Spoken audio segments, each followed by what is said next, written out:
जय हिंद फ्रेंड्स, मैं बलराम सिंह आपसे दोस्तों का अपने YouTube channel ignite peak academy में हार्दिक स्वागत एवं अभिनंदन करता हूं। आशा करता हूं कि आप सभी स्वस्थ व आनंद होंगे। पिछली क्लास में हम लोगों ने संकुल यौगिकों के आईयूपीएसी नामकरण के बारे में कुछ महत्वपूर्ण जानकारियां प्राप्त की थी। आज की क्लास में हम इस चैप्टर के सबसे महत्वपूर्ण टॉपिक संयोजकता आबंध सिद्धांत के बारे में जानेंगे। इसे शॉर्ट में वीबीटी भी कहते हैं। इस सिद्धांत का प्रतिपादन लाइनस पॉलिंग नामक वैज्ञानिक ने किया था, इसलिए इसे पॉलिंग का सिद्धांत भी कहते हैं। इस सिद्धांत के द्वारा संकुल यौगिकों के त्रिविमीय ज्यामिति तथा उनके अनुचुंबकीय गुणों की व्याख्या की जाती है। तो इसके अंतर्गत हम लिखेंगे सबसे पहले कि इस सिद्धांत का प्रतिपादन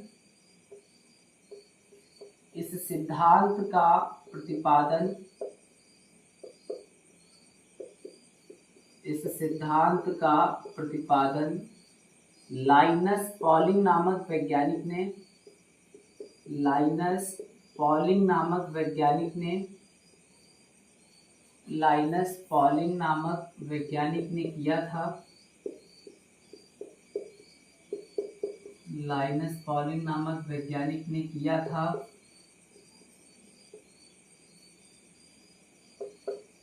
इसलिए इसे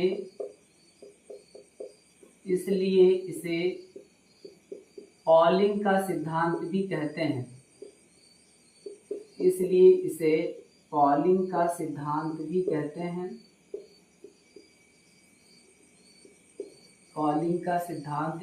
हैं।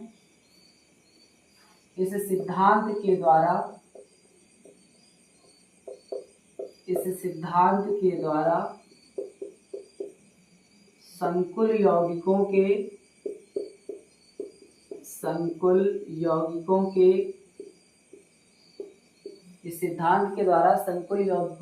त्रिविमीय ज्यामिति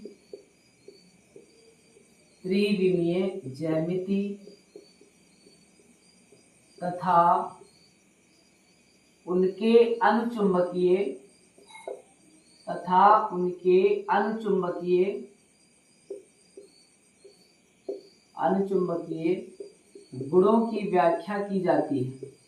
अनुचुंबकीय गुणों की व्याख्या की जाती है।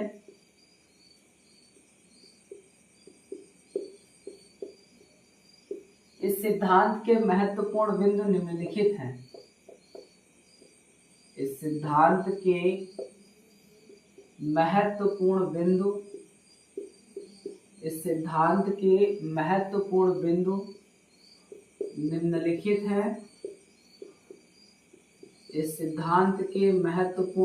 बिंदु निम्नलिखित हैं।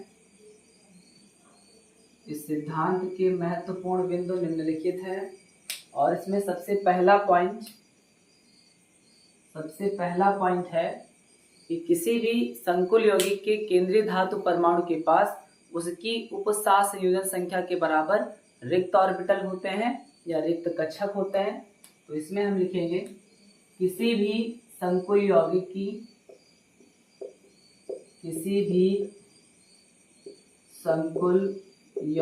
के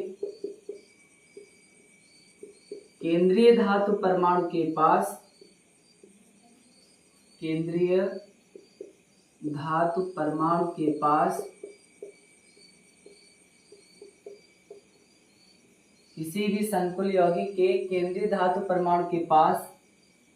उपसाह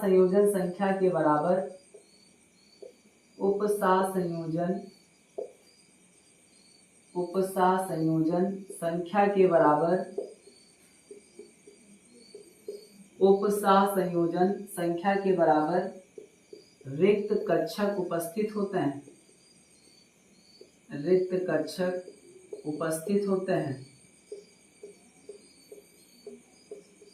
रिक्त कक्षक उपस्थित होते हैं।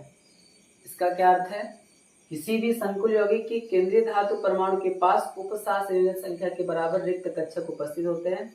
जैसे हम इसे एक एग्जाम्पल के द्वारा समझ सकते हैं। K4Fe(CN6) ये आपका एक संकुल यौगिक है। अब जो आपका ये केंद्रीय धातु परमाणु है, इसके पास इसकी समन्वय संख्या या उपसाह संयोजन संख्या के बराबर रिक्त ऑर्बिटल है। यानी जो आयरन है इसके पास कितने रिक्त कक्षक होंगे, इसके पास 6 रिक्त कक्षक होंगे, क्योंकि इसकी समन्वय संख्या या उपस्था संयोजन संख्या कितनी है, 6 है। तो इतना आप लोग नोट कर लीजिए। फिर इसके दूसरे और तीसरे पॉइंट यानी आगे के पॉइंटों को जानते हैं।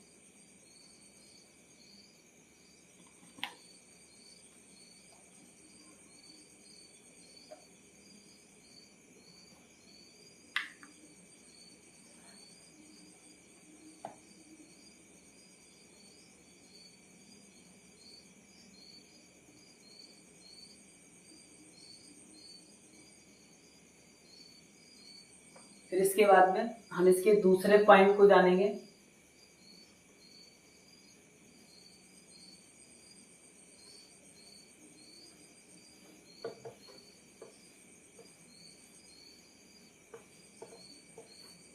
इसका दूसरा पॉइंट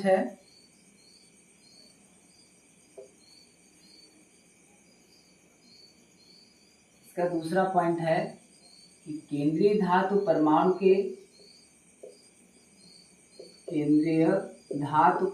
के या आप कह सकते हैं केंद्रीय धातु आयन, केंद्रीय धातु परमाणु के रिक्त कक्षक संकरित होकर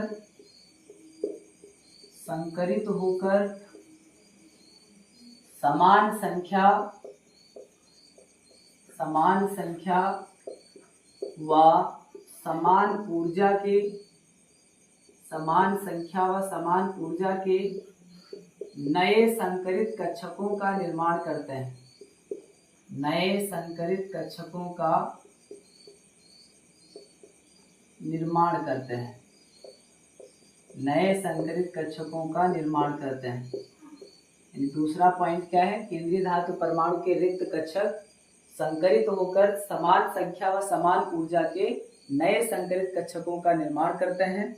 फिर इसका जो तीसरा पॉइंट है ये है कि जो ये नए संकरित कक्षक हैं, जो केंद्रीय धातु परमाणु के रिक्त संकरित कक्षक हैं, ये लिगेंडों के भरे हुए कक्षकों के साथ अतिव्यापन करते हैं। यानी इसके तीसरे पॉइंट में हम लिखेंगे कि केंद्रीय धातु परमाणु के रिक्त संकरित कक्षक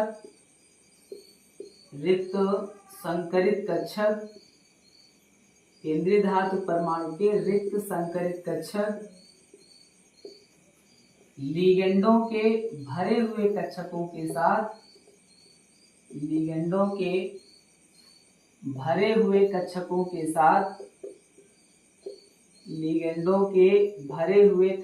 के साथ अतिव्यापन करते हैं, ओवरलैपिंग करते हैं, जिससे सिग्मा बंध का निर्माण होता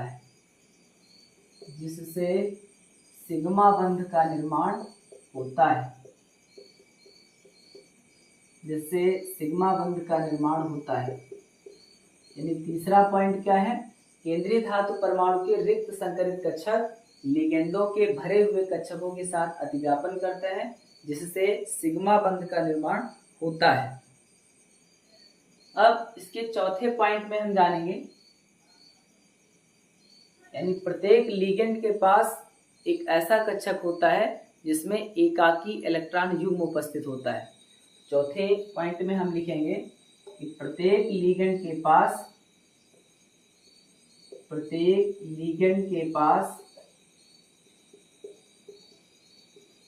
कम से कम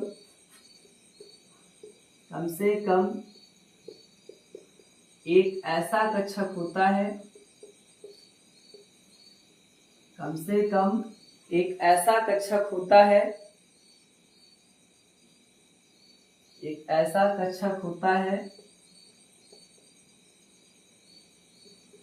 जिसमें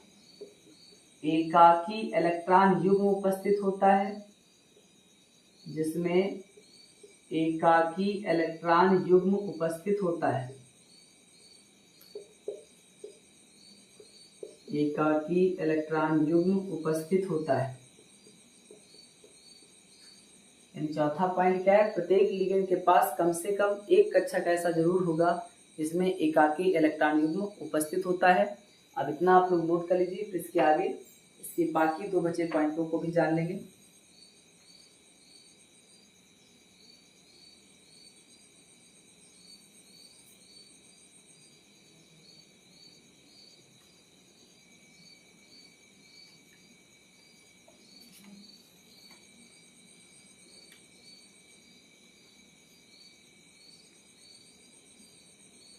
अब इसके बाद में इसका 5वां पॉइंट,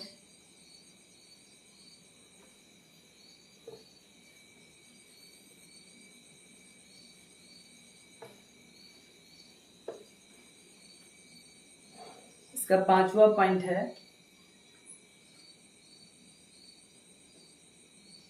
यदि किसी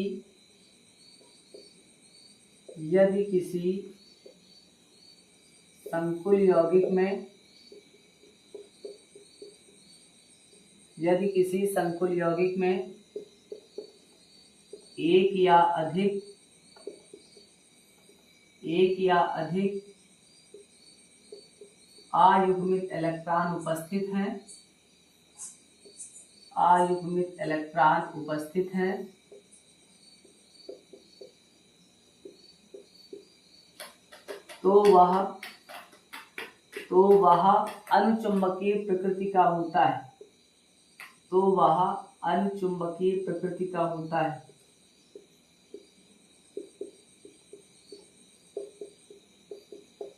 तो वह अनुचुंबकीय प्रकृति का होता है। यदि किसी संकुल यौगिक में एक या अधिक अयुग्मित इलेक्ट्रॉन उपस्थित है तो वह अनुचुंबकीय प्रकृति का है, और अगर उसमें युग्मित इलेक्ट्रॉन उपस्थित है तब वह प्रतिचुंबकीय प्रकृति का हो जाता है। यानी हम अगला पॉइंट लिखेंगे कि यदि किसी संकुल यौगिक में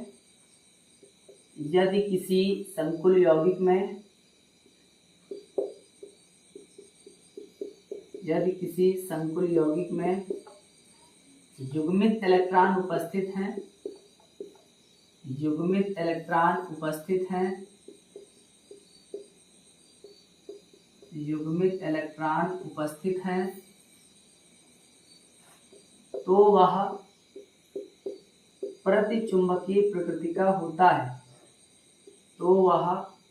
प्रतिचुंबकीय प्रकृति का होता है। यानी अगर अयुग्मित इलेक्ट्रॉन होंगे तब वो अनुचुंबकीय लक्षण दिखाएगा, अगर उसमें युग्मित इलेक्ट्रॉन होंगे तो वो प्रतिचुंबकीय लक्षण को प्रदर्शित करता है। फिर इसके बाद में हम इसके एक अंतिम पॉइंट को जानेंगे।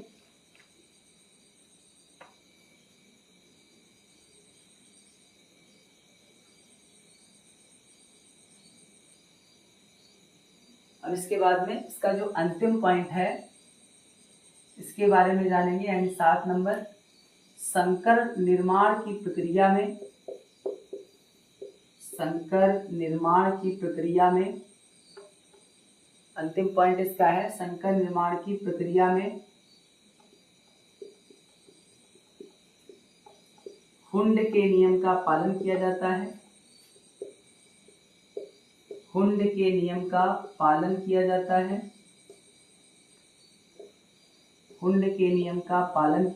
है। परंतु प्रबल लीगेंड के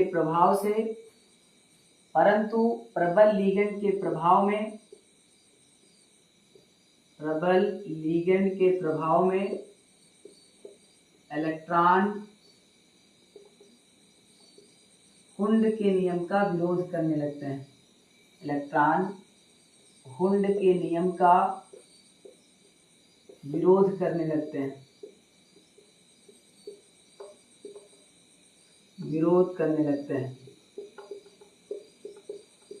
इस पॉइंट का क्या अर्थ है कि संकर निर्माण की प्रक्रिया में हुंड के नियम का पालन होता है। अगर कोई दुर्बल लिगेंड जुड़ा हुआ है किसी भी केंद्रीय धातु परमाणु से तो वहां पे हुंड के नियम का पालन होगा, यानी इलेक्ट्रॉनों को समदैशिक स्थिति में भरा जाएगा। लेकिन अगर एक प्रबल लिगेंड आ जाता है तो उसके प्रभाव में जो इलेक्ट्रॉनों का युग्मन है वो फिर समदैशिक नहीं, फिर वो विपरीत दैशिक चलने लगता है। यानी जो इलेक्ट्रॉन है वो हुंड के नियम का विरोध दिखाने लगते हैं। तो अब इतना आप लोग नोट कर लीजिए फिर से हम। तो अब हम इस अंतिम पॉइंट को एक एग्जाम्पल के द्वारा समझेंगे जिससे आपको और भी अधिक क्लियर तरीके से समझ में आ जाए। इसमें एक संकुल यौगिक लिया गया CrNH3 का होल 6 और इसमें जो चार्ज दिया गया वो 3+ दिया गया। सबसे पहले हम यहाँ पे Cr की ऑक्सीडेशन नंबर निकालेंगे। तो जिसका ऑक्सीडेशन नंबर निकालना होता है उसे हम x मानते हैं। NH3 यानी अमोनिया आपका एक अणु है, इस पर 0 चार्ज होता है। फिर इसके बाद में ये हो जाएगा x + 6 का गुणा करवाएंगे 0 से बराबर ये प्लस का 3। अगर ब्रैकेट के बाहर कोई चार्ज नहीं होता था तब हम यहाँ पे इक्वल टू में 0 करते थे। अगर चार्ज दिया रहेगा तो यहाँ पे आपको उस चार्ज का मान लिखना पड़ेगा। अब यहाँ से जो ऑक्सीडेशन नंबर आएगी Cr की 6 का 0 से गुणा 0 हो जाएगा 3, वो आएगी 3 यानी प्लस की 3 आएगी। सबसे पहले हम यहाँ पे Cr का इलेक्ट्रॉनिक विन्यास निकालेंगे। Cr का इलेक्ट्रॉनिक विन्यास, Cr का इलेक्ट्रॉनिक विन्यास, चूंकि Cr का जो परमाणु क्रमांक है वो 24 होता है, तो ये हो जाएगा 1s2 2s2 2p6 3s2 3p6 3d4 और 4s2। अगर आपको इलेक्ट्रॉनिक विन्यास में कोई डाउट हो तो इसमें जो ये इलेक्ट्रॉन है इनको जोड़ दें और परमाणु क्रमांक के बराबर आने चाहिए, क्योंकि परमाणु क्रमांक के बराबर ही इलेक्ट्रॉन होते हैं, आप जानते हैं। तो 2 2 4 6 10 2 12 6 18 4 22 2 24 यानी इसके बराबर है। फिर इसके बाद में यहाँ पे इसकी जो ऑक्सीडेशन नंबर आई Cr की वो 3+ आई। तो अब हमें निकालना है Cr3+ का इलेक्ट्रॉनिक विन्यास।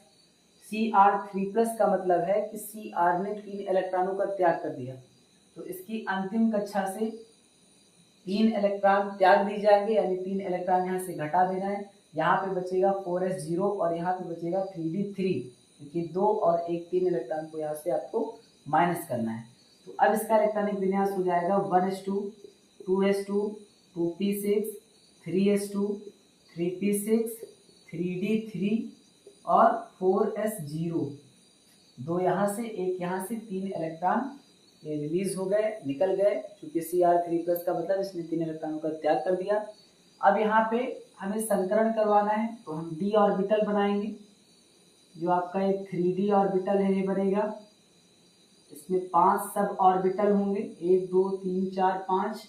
फिर हम बनाएंगे एक s ऑर्बिटल, फिर उसके बाद में हम बनाएंगे एक p ऑर्बिटल, 1 2 3। ये आपका 3d है, ये 4s है, ये 4p है। 3d में कितने इलेक्ट्रॉन हैं? 3 इलेक्ट्रॉन, 1 2 3। s में कोई इलेक्ट्रॉन नहीं है, और जो आपका 4p है इसमें कोई इलेक्ट्रॉन नहीं है। अब हम देखेंगे कि जो आपका लिगेंड है ये कैसा लिगेंड है। तो ये एक दुर्बल लिगेंड है, अमोनिया एक दुर्बल लिगेंड है, यानी अब यहाँ पे हुंड के नियम का विरोध नहीं होगा। अब जो अमोनिया के द्वारा केंद्रीय धातु परमाणु को इलेक्ट्रॉन युग्म दिए जाएंगे वो Cr के इन रिक्त ऑर्बिटलों में समाहित हो जाएंगे, या Cr के इन रिक्त ऑर्बिटलों में स्थान को प्राप्त कर लेंगे। जैसे यहाँ पे जब संकरण होगा तो ये कैसा संकरण होगा, इसमें d के कितने ऑर्बिटल मिल रहे हैं? d के 2 ऑर्बिटल मिल रहे हैं, एक s का ऑर्बिटल है, और p के कितने ऑर्बिटल हैं? 3। यानी ये किस प्रकार का संकरण है? ये d2sp3 संकरण है, ये d2sp3 संकरण है। अब जो अमोनिया के द्वारा केंद्रीय धातु परमाणु को इलेक्ट्रॉन युग्म दिए जाएंगे वो यहीं पे आकर के यहीं पे वो स्थान को प्राप्त कर लेंगे। यानी यहाँ पे अमोनिया का इलेक्ट्रॉन, यहाँ पे अमोनिया का इलेक्ट्रॉन, यहाँ पे अमोनिया का इलेक्ट्रॉन, और यहाँ पे भी अमोनिया का इलेक्ट्रॉन आ जाएंगे। इस तरीके से अमोनिया के कितने इलेक्ट्रॉन होंगे? अमोनिया के 6 इलेक्ट्रॉन युग्म वो इन ऑर्बिटलों में आकर के समाहित हो जाएंगे। इस तरीके से जो आपका ये संकरण बन जाएगा, कितने समान ऊर्जा के ऑर्बिटल बनेंगे? तो ये बनेंगे 6, 2 3 4 5 और 6। इसमें अमोनिया के इलेक्ट्रॉन आकर के समाहित हो जाएंगे। यही आपका एग्जाम्पल हो जाएगा। अब इसे आप लोग नोट कर सकते हैं।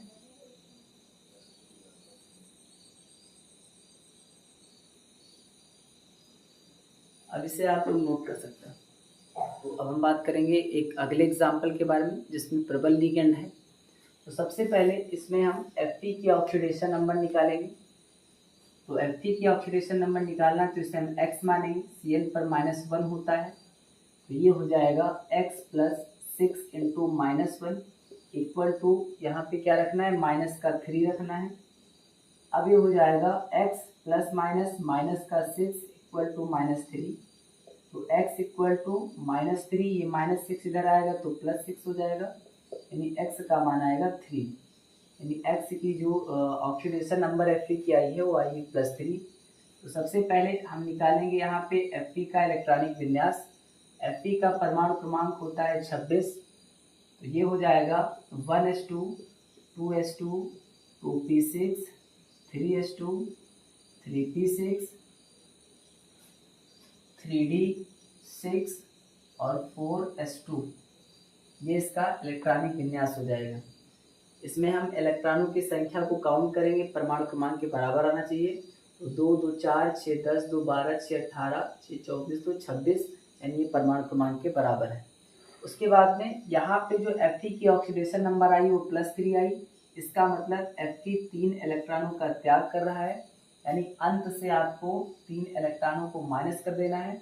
अब इसका जो इलेक्ट्रॉनिक विन्यास आएगा, इसका मतलब 3 इलेक्ट्रॉन रिलीज हो रहे हैं, तो अंत से आपको यहाँ क्या करना है, 3 इलेक्ट्रॉनों को माइनस कर देना है, यानी जहाँ 4s2 है वहाँ 4s0 हो जाएगा, जहाँ पे 3d6 है वहाँ पे 3d5 हो जाएगा, 2 1 3 इलेक्ट्रॉन निकालने हैं।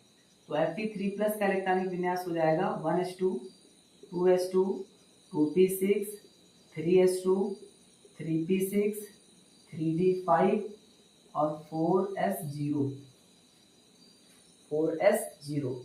अब हम ऑर्बिटल बनाएंगे, 3D ऑर्बिटल बनाएंगे, 1 2 3 4 5, फिर हम 4s ऑर्बिटल बनाएंगे, फिर उसके बाद में 4p ऑर्बिटल बनाएंगे। ये 4p है, ये 4s है, ये 3D है। 3D में कितने इलेक्ट्रॉन, 5, 3 4 5, 4s में 0 और 4p में 0। अब यहाँ पे हमें देखना है कि लिगेंड कैसा है। तो Cn एक प्रबल लिगेंड है। Cn क्या है, एक प्रबल लिगेंड है, इसलिए जो इलेक्ट्रॉन है इनका युग्मन हुंड के नियम के विपरीत होगा। हुंड के नियम के विपरीत होगा, ऐसा इसलिए होगा क्योंकि जो Cn है इसकी संख्या 6 है, यानी Cn द्वारा जो इलेक्ट्रॉन युग्म प्रदान किया जाएगा केंद्रीय धातु परमाणु को, यानी Fe को, उन्हें इन ऑर्बिटलों में सेट करना है। कितने Cn परमाणु हैं, 6 हैं, तो 6 ऑर्बिटल उनके लिए खाली चाहिए, इसलिए इन इलेक्ट्रॉनों का युग्मन प्रारंभ होगा जो हुंड के नियम के खिलाफ होगा, हिंदू के नियम के विपरीत होगा। जैसे 1 2 3 4 5। अब यहाँ पे ये इलेक्ट्रॉन युग्मन कर देगा, ये वाला इलेक्ट्रॉन इसका युग्मन कर देगा, यहाँ पे एक अकेला इलेक्ट्रॉन बचेगा क्योंकि इसका युग्मन करने के लिए दूसरा कोई इलेक्ट्रॉन उपलब्ध नहीं है। फिर इसके बाद में ये 4s आपका खाली है, फिर उसके बाद में ये 4p आपका खाली है। अब कितने ऑर्बिटल रिक्त हैं, तो 3 4 2 6 ऑर्बिटल रिक्त हैं। इसमें Cn के द्वारा प्रदान किए गए 6 इलेक्ट्रॉन युग्म आकर के यहाँ पर स्थान को ग्रहण कर लेंगे, यानी अब ये संकरण करेंगे। इसमें कौन सा संकरण हो रहा है, ये आपका D2 एक s और p के कितने ऑर्बिटल, 3, तो ये D2sp3 संकरण है। कैसा संकरण है, D2sp3 संकरण है, और इसमें Cn के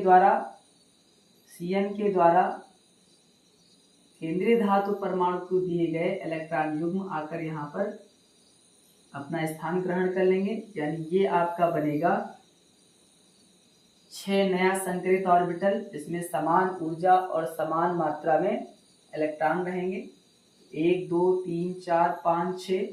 इसमें Cn के द्वारा प्राप्त किए गए, Cn के द्वारा प्रदान किए गए इलेक्ट्रॉन युग्म आकर के यहाँ पर रह जाएंगे। तो इस तरीके से हमने इस एग्जाम्पल को भी कंप्लीट कर लिया। इस तरीके से आज हम लोगों ने संयोजकता, आबंध सिद्धांत जैसे महत्वपूर्ण टॉपिक को कंप्लीट कर लिया है। इसकी आगे की क्लास अगली वीडियो में होगी, तब तक के लिए पढ़ते रहिए, बढ़ते रहिए। Thank you. जय हिंद, जय भारत।